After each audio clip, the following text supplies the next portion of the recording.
अस्सलाम वालेकुम। आज मैं आपके लिए लेकर आई हूँ एक ऐसी आसान और मज़ेदार डेज़र्ट रेसिपी जो सिर्फ चंद चीज़ों से घर पर ही तैयार हो जाती है।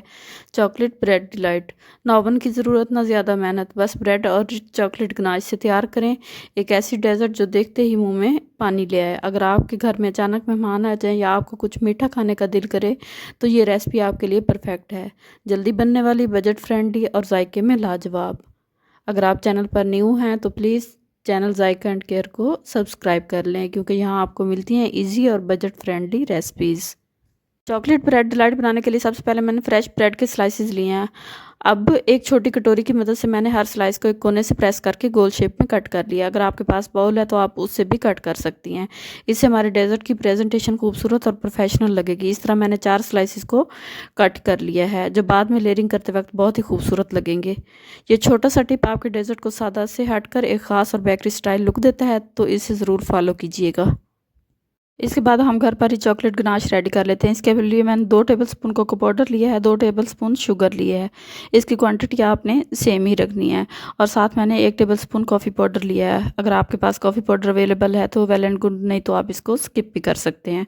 और 2 टेबलस्पून कॉर्नफ्लोर लिया है। अब हमारे चॉकलेट गनाश के जो इंग्रेडिएंट्स हैं वो रेडी हो चुके हैं। इसके बाद मैंने पैन लिया और इसमें मैंने ऐड किया 1 गिलास मिल्क। मिल्क को गर्म होने के बाद मैंने ये तमाम इंग्रेडिएंट्स इसमें डाल दिए हैं। अब हम इसको मीडियम फ्लेम पर स्टार करते हुए कुक करेंगे, ताकि हमारी जो चॉकलेट गनाश है वो अच्छे से रेडी हो जाए। जैसे ही इसकी कंसिस्टेंसी थिक होना शुरू हो जाएगी तो हमने कंसिस्टेंसी इसकी अपनी रिक्वायरमेंट के मुताबिक ही रखनी है। तो मैंने इसकी कंसिस्टेंसी मीडियम ही रखी है, ज़्यादा हार्ड नहीं रखी। इसको हम मुकम्मल स्टायर करते हुए कुक करेंगे ताकि इसमें कोई लम्प्स ना बने। तो देखिए हमारी चॉकलेट गनाश रेडी हो चुकी है। अब हम इसको ठंडा होने के लिए रख देंगे। इसके बाद बाउल में मैंने 1 मिल्क पैक की क्रीम ऐड किया, जो कि 250 ml के बराबर है।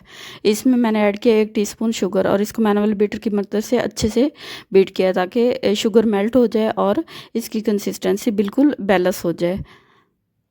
तो मैनुअल बीट करने के बाद अब हम इस क्रीम को फ्रिज में रख देंगे ताकि ये भी ठंडी हो जाए। इसके बाद मैंने 4 मिनी ओरियो बिस्किट के पैक लिए और इसको मैंने ट्रे में निकाल लिया। इसको हम अलग रख देंगे, ये आगे गार्निश में यूज़ होंगे। तो तमाम इंग्रेडिएंट्स रेडी होने के बाद अब हम चलते हैं फाइनल प्रोसेस की तरफ।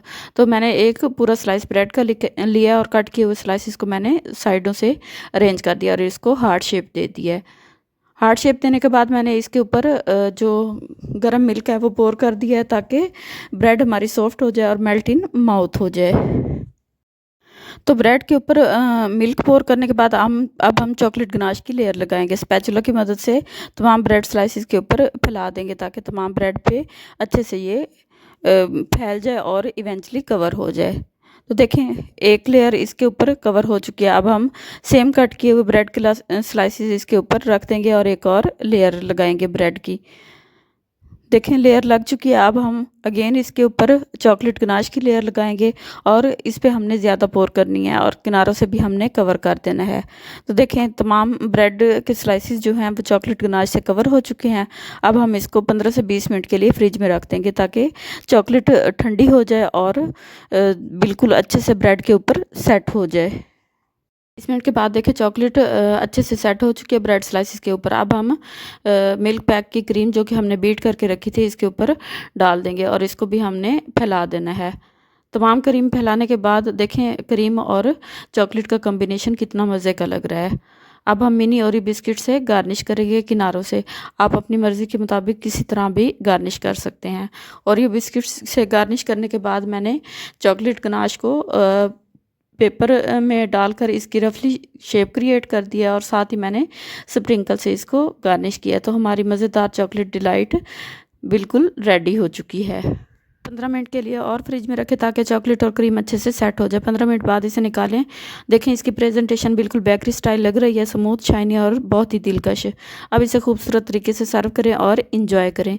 यकीन माने हर बाइट में आपको रिच चॉकलेट का ऐसा जायका मिलेगा कि दिल खुश हो जाएगा। अगर आपको आज की ये ईजी रेसिपी पसंद आई हो तो वीडियो को लाइक करें, शेयर करें और चैनल जायका एंड केयर को सब्सक्राइब कर लें, क्योंकि यहाँ आपको मिलती हैं ईजी और बजट फ्रेंडली रेसिपीज़। मिलते हैं नेक्स्ट वीडियो में एक मज़ेदार रेसिपी के साथ। दुआओं में याद रखिएगा, अपना बहुत ज़्यादा ख्याल रखिएगा। तब तक दीजिए इजाज़त। अल्लाह हाफिज़।